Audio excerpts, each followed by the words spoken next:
Oi!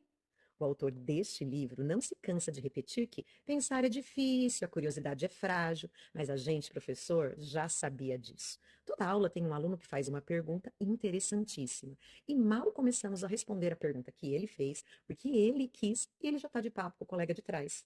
Na sala de aula, a curiosidade dos alunos, principalmente dos adolescentes, derrete, vira fumaça frente ao difícil trabalho de pensar.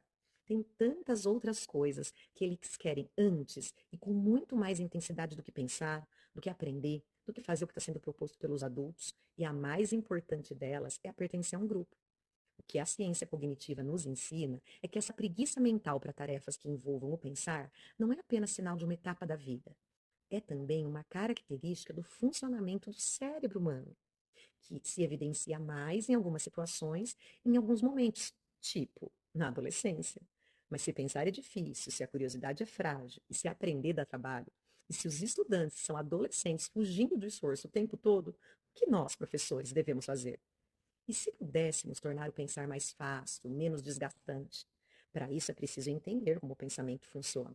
O pensamento se dá quando as informações do contexto, do ambiente, do enunciado do problema se encontram na memória de trabalho com as informações armazenadas num depósito chamado memória de longo prazo.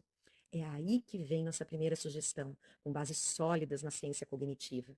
Para tornar o pensar mais fácil, mais eficiente, menos desgastante, mais natural, automático, é preciso exercitar sistematicamente o resgate de informações da memória de longo prazo. Quer aprender a fórmula de Bhaskara?